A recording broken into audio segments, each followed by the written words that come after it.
नमस्कार दोस्तों, मैं रवि आपका स्वागत करता हूँ हमारे चैनल बैडमिंटन जरीना पर। तो चलिए स्टार्ट करते हैं हमारा फोर्थ पार्ट, जो कि हम लोग अप्लाइड मैथमेटिक्स के लिए देख रहे हैं सेट्स चैप्टर में। तो इसमें आज हमने ये टॉपिक लिया है वेन डायग्राम। अब वेन डायग्राम बहुत ही इंपॉर्टेंट टॉपिक है, क्योंकि आगे के जो ऑपरेशंस होंगे जो हम लोग परफॉर्म करने वाले हैं सेट्स पे, उसमें हमको वेन डायग्राम से बहुत हेल्प हो जाएगी। कैसे हेल्प हो जाएगी?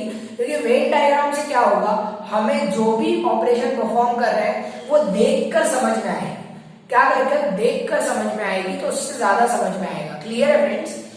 तो हमने इससे पहले और 3 वीडियो बनाए थे सेट्स टॉपिक पे। अगर आपने वो नहीं देखे हैं तो डिस्क्रिप्शन बॉक्स में लिंक है, वहां जाइए, आपको प्लेलिस्ट का लिंक दिखेगा अप्लाइड मैथमेटिक्स की। उसको क्लिक कर आप सारे वीडियोस, जितने भी वीडियोस है वहां पर देख सकते हैं अप्लाइड मैथमेटिक्स के ऊपर।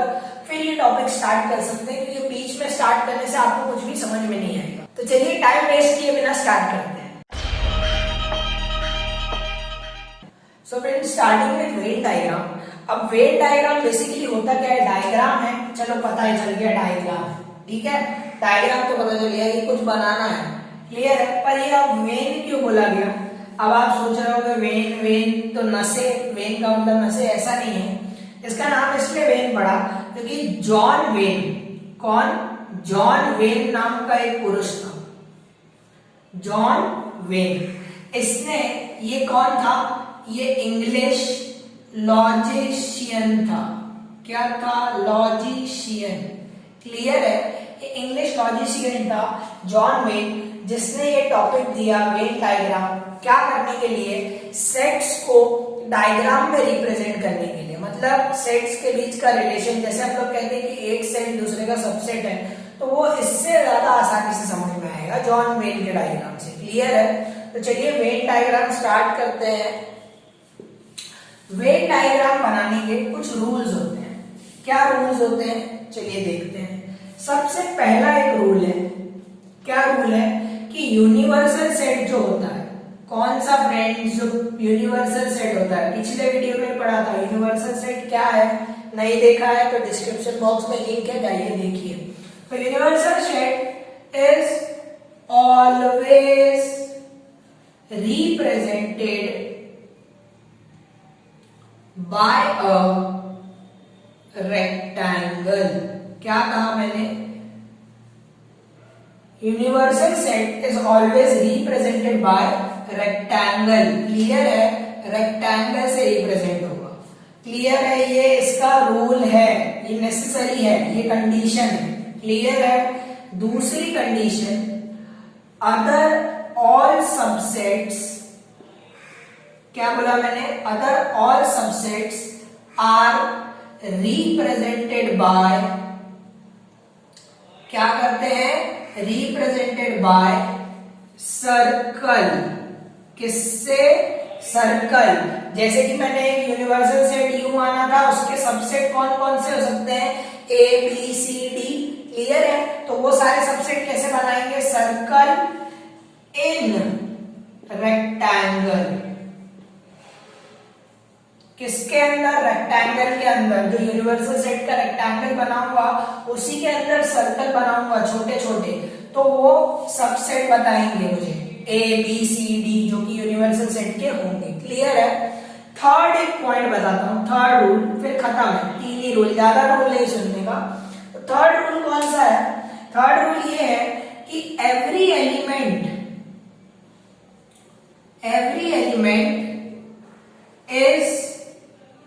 is represented or written in its respected circle। ठीक है?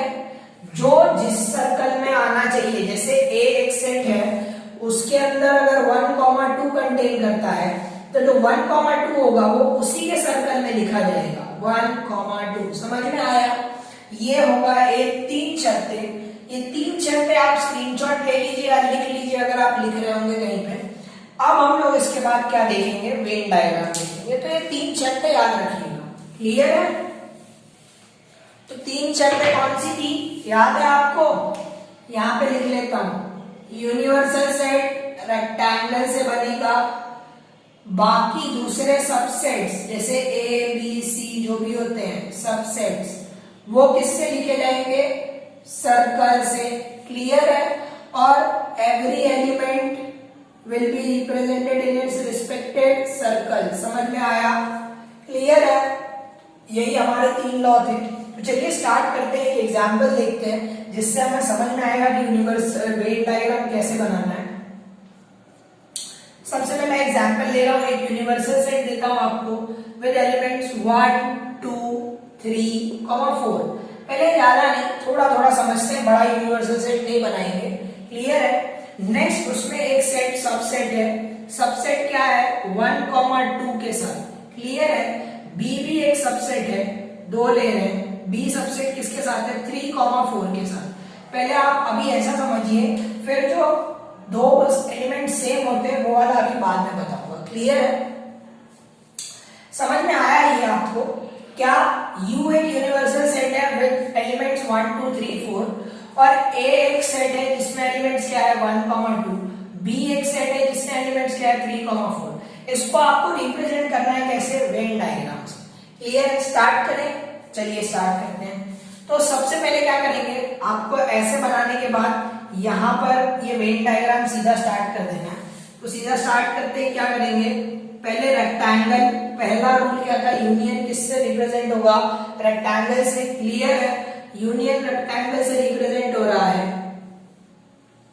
चलिए एक रेक्टेंगल बनाइए, अभी रफ बना रहा हूं, आप स्केल से अच्छे से बनाइएगा। क्लियर है? इसमें एक और एलिमेंट बढ़ा देते हैं हम लोग, इसको 5 भी दे देते हैं। क्या दे देते हैं, 5। ठीक है? समझ में आया? बस एक एलिमेंट बढ़ाया। तो रेक्टेंगल से यूनिवर्सल सेट रिप्रेजेंट हो गया, यहाँ U लिख दीजिए। क्लियर है? यूनिवर्सल है ना, U लिखना पड़ेगा, ऐसे नोटेशन भी देना पड़ता है। ठीक है? जैसा कर रहा हूं वैसा ही आपको करना है। यूनिवर्सल बन गया। अब A सेट बनाइए। A सेट कैसे बनाएंगे आप, एक सर्कल से बनाएंगे। कैसे बनाएंगे, एक सर्कल से। तो ये मेरा एक सर्कल हो गया, थोड़ा बहुत है सर्कल जैसा समझ लो। अब तुम लोग अच्छे से बनाना। ठीक है? तो A के अंदर एलिमेंट कौन से हैं, 1, ऐसे डॉट डाल के करना है, 1 2। क्लियर है? इसके ऊपर क्या लिखेंगे, A। समझ में आया? क्या लिखा, A। B एक सेट है, उसका भी क्या बनेगा, सर्कल बनेगा, रूल नंबर 2। समझ में आया? थोड़ा बहुत तो है ना सर्कल जैसा। क्लियर है? तो B इसका भी नोटेशन दे दिया। इसमें क्या क्या है, 3 और 4, तो इसके लिए क्या हो जाएगा 3 और 4। क्लियर है? अब आप कहोगे सर ये वाला तो पूरा लिख दिया, ये भी पूरा लिख दिया, यूनिवर्सल सेट के भी चलो 1 2 3 4 आ गए, अब ये इसी के अंदर बने हुए हैं ना, तो मतलब क्या है कि ये यूनिवर्सल सेट के अंदर भी है। क्लियर है? समझ में आया? और फिर 5 कहां गया, अरे 5 नहीं लिखा, सॉरी। तो 5 कहां लिखेंगे, इन सर्कल्स के अंदर नहीं लिखेंगे, ऐसे जो खाली जगह बची है वहां कहीं भी लिख देंगे। क्लियर है? कितने भी होते हैं, अगर 6 7 8 9 होता तो यहाँ पे 6 भी लिखता, 7 भी लिखता, 8 भी लिखता, 9 भी लिखता। क्लियर है? पर सर्कल के अंदर नहीं लिखना है, क्योंकि सर्कल क्या रिप्रेजेंट कर रहा है, A सेट, ये वाला सर्कल B सेट, और उसमें क्या क्या है 1 2 3 4, तो वो वही लिखना है।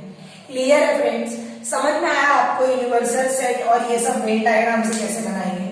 चलिए और एक एग्जांपल देखते हैं जिससे और अच्छे से क्लियर हो जाएगा। ठीक है फ्रेंड्स?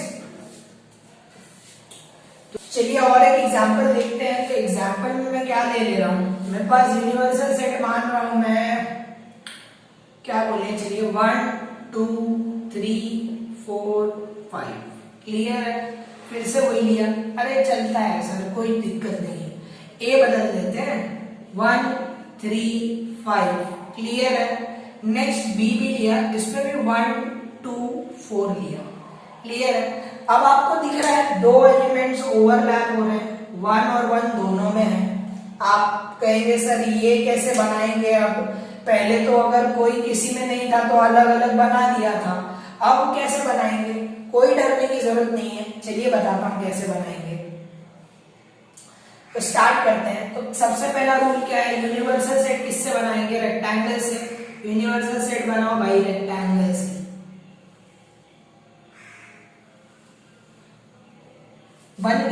रेक्टेंगल दिख रहा है? दिख रहा है, हाँ सर। चलिए रेक्टेंगल बन गया। अब ए सेट बनाएंगे। ए सेट किससे बनेगा? एक सर्कल से।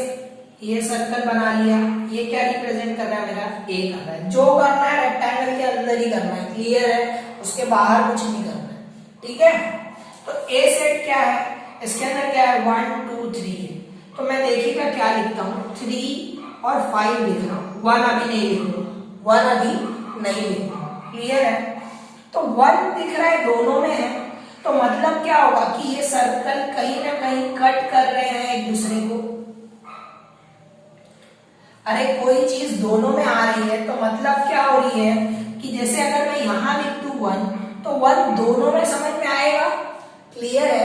आपने सेट्स में देखा है कि हम लोग अगर 1 का 1 1 जैसे एप्पल था APPLE, तो 2 बार P नहीं लिखते।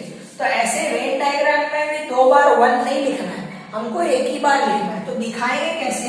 मैंने इस दोनों सर्कल को क्या किया? काट दिया और एक कॉमन एरिया बना, ये वाला, ये दिख रहा है आपको, ये कॉमन एरिया बना। तो इस कॉमन एरिया में मैंने 1 लिख दिया। तो मतलब क्या हुआ कि 1 ए में भी है और बी में भी है। चलिए खाली ए को देखिए, बी को देखिए। चलिए तो बी देखेंगे तो 1 उसमें है कि नहीं है? है। ऐसे ही अगर मैं इस वाले बी को छुपा दूं तो ए में देखिए 1 है, हाँ है। तो क्लियर हुआ? कैसे लिखेंगे? अगर कोई ओवरलैप कर रहा है एलिमेंट दोनों में, कि 1 दोनों में है, तो ऐसे लिखेंगे, क्लियर हुआ? फिर बी में क्या बचे अब? 2 और 4, तो यहाँ पे 2 और 4। बाकी कोई एलिमेंट है जो बच रहा है जो यूनिवर्सल सेट में हो? नहीं ना, 1 2 3 4 5 सब है, तो बाहर कुछ लिखने की जरूरत है नहीं, जो बचे हुए रहते हैं वही बाहर लिखे जाते हैं ना, क्लियर है? समझ में आया आपको ए और बी का? समझ में आया एकदम तरीके से? और एक एग्जांपल देखते हैं तो और अच्छे से समझ में आएगा। आज हम लोग खाली वेन डायग्राम का टॉपिक समझेंगे, क्लियर है? नेक्स्ट एक एग्जांपल लेता हूं, एक एग्जांपल ले रहा हूं। क्या ले रहा हूं कि बी यूनियन सेट है यू विद एलिमेंट्स 1 2 3 4, क्लियर है? इतने ही एलिमेंट्स हैं। ए एक सेट है जिसमें क्या क्या है? 1 2 3 है, क्लियर है? और बी एक सेट है जो कि खाली क्या कंटेन कर रहा है? 3 कंटेन कर रहा है। समझ में आया? अब आप कहेंगे सर ये यूनिवर्सल सेट तो समझ में आया कि 1 2 3 4 है, ए भी समझ में आया कि 1 2 3 है इसमें, चलिए, पर ये 3 3 जो बी का सेट है इसमें और कोई एलिमेंट ही नहीं है, 3 ही है, तो डरने की जरूरत नहीं है, आसानी से रिप्रेजेंट होगा, कोई डरने की जरूरत नहीं है। सब रूल के हिसाब से चलिए। क्या चलेंगे? रूल के हिसाब से। तो सबसे पहले क्या? यूनिवर्सल सेट रेक्टेंगल से, याद है आपको? इसीलिए बगल में 3 लाइन लिखी है यहां पर, तो ये यूनिवर्सल सेट हो गया। अब ए एक सेट है, क्या कंटेन कर रहा है? 1 2 3, तो ए बना लेता हूं, ये हो गया क्या मेरा? ए हो गया। सर्कल नहीं है सर, अरे सर्कल नहीं है तो मैं यहाँ पे रफली बना रहा हूँ, आप लोग सर्कल खुद से बनाइएगा, राउंडर से बनाइएगा। 1 रुपए यूज करो, 2 रुपए यूज करो, 5 रुपए यूज करो, जैसा यूज करो, गोला बनाओ बस, ठीक है? ए समझ में आया? अब ए के अंदर क्या क्या कह रहा हूँ? 1 2 3 है, पर यहाँ पे देखिए 3 जो है वो बी सेट भी है। क्या है? बी सेट है। तो क्या मैं इसके अंदर सर्कल बना सकता हूँ एक छोटा सा? क्यों नहीं बना सकता? बिल्कुल बना सकता हूँ। बी एक छोटा सा सर्कल बनाया जो कि क्या कंटेन करेगा? खाली 3 को कंटेन करेगा। Clear friend? समझ में आ रहा है कि बी भी तो इसका सबसेट हुआ ना? B is a subset of A and A is a subset of U. तो समझ में आया relation? B is a subset of A, मतलब बी को पूरा कंटेन करता है ए, तो ए के अंदर कंटेन हुआ, और यू जो है वो इन दोनों को कंटेन करेगा, तो दोनों को तो कंटेन कर रहा है रेक्टेंगल के अंदर। अब समझ में आया सबसेट का रिलेशन? क्लियर है? तो ये 3 हो गया। फिर उसके बाद ये 1 2 बचा, तो 1 2 यहाँ बाहर नहीं लिखना है, सेट के अंदर ही लिखेंगे। अब बचा क्या? 4 बच गया, क्लियर है? तो ये 4 कहाँ लिख दूंगा? यहाँ पे लिख दूंगा 4। समझ में आया? पक्का? अब अगर इसकी जगह मैं कहूँ 5 6 7 8 होता तो क्या होता? 5 6 7 8, क्लियर है? क्या है? 5 6 7 8। तो 5 6 7 8 होते तो क्या डरने की जरूरत है? नहीं। 5 6 7 8 क्लियर है? ये हो गया मेरा पूरा डायग्राम। समझ में आया? तो एक एग्जांपल में, 2 एग्जांपल समझे हमने, सबसेट भी समझा, रिलेशन। अगर आपने पिछले वीडियो में सबसेट्स नहीं समझे थे तो यहाँ से भी समझ सकते हो। क्लियर है? तो इसी के साथ हमारा वेन डायग्राम वाला टॉपिक खत्म होता है। नेक्स्ट वीडियो में हम लोग ऑपरेशंस ऑफ सेट देखेंगे, मतलब तरह तरह के ऑपरेशंस अप्लाई करने हैं हमको, यूनियन, इंटरसेक्शन, एसोसिएशन, डिवीजन, वो सब। तो वो सब हम लोग कहाँ पे सीखेंगे? नेक्स्ट वीडियो में, पार्ट 5 में हमारे। तो अगर अभी तक आपने चैनल को सब्सक्राइब नहीं किया तो चैनल को सब्सक्राइब करिए। वीडियो पसंद आ रही हो तो वीडियो को लाइक करिए और शेयर करिए अपने फ्रेंड्स के साथ। और हम इसी तरीके से आपके लिए और नए नए वीडियो अप्लाइड मैथमेटिक्स पे लेके आते रहेंगे और आपकी स्टडीज को इस पैंडेमिक में इजी बनाते रहेंगे। Thank you for watching friends.